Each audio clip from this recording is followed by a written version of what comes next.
your world today. It's a horrible rainy day out here today, but we're still out here having fun and enjoying it. Right, so today we're going to be talking about the Gerber Gator Machete. Now, as you've seen with my other machete videos, the Martindale, the Black Bear Bowie, etc, etc, etc, that you can do quite a lot with them. Now this one, I have a bit of a thing about it. It's not one of my favourites, to be honest. It's so huge, right? So first of all, it comes in this sort of like nylon sheath and that.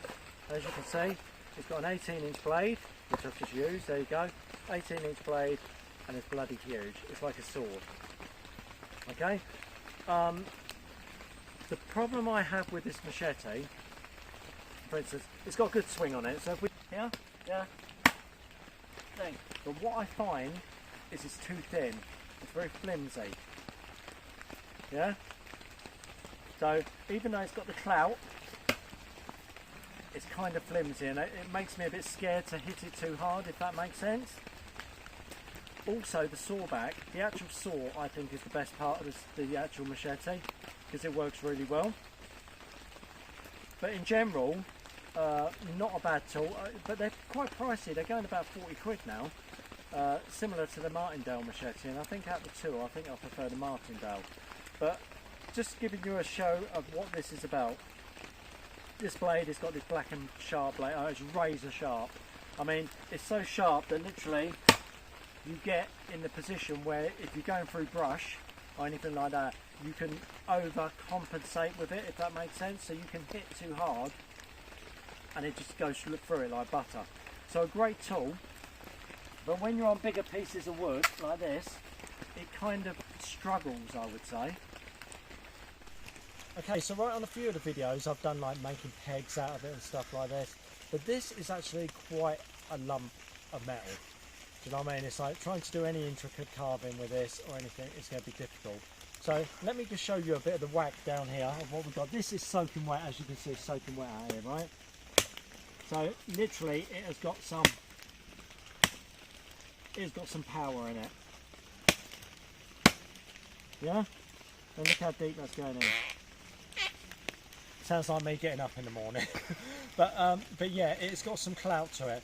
But the problem is, like I say, if you're going on brush like this, okay, it goes through like butter.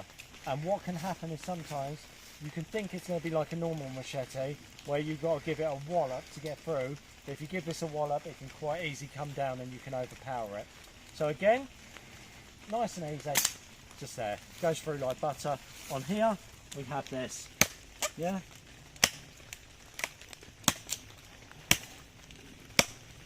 And there you go. So, would I buy it? Yes, because I bought it. But would I recommend it to you?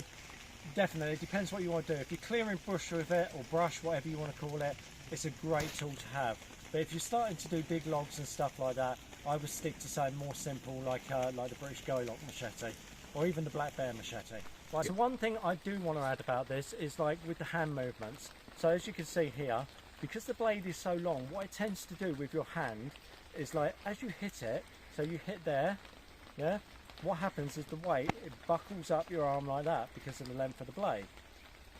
So when you're hitting it, for instance, like we do this bit here, right? So we got this bit here, yeah, we hit like that. It does this to your wrist. So what I do suggest with this is like a whole body movement with it. Okay, with the Martindale, it's got a good weight where I can just kind of like give it a dink and like it'll go through. But where this is quite light and you need to give it that welly, now watch, the length seems to do that with your wrist. So again, be aware of that. But for 40 quid, if you're clearing out a lot of brush in the garden or like up the allotment or even in the woods, great bit of kit to have. Right, that's been it for this. Lots coming up, and I've been emotional, and I'll see you soon.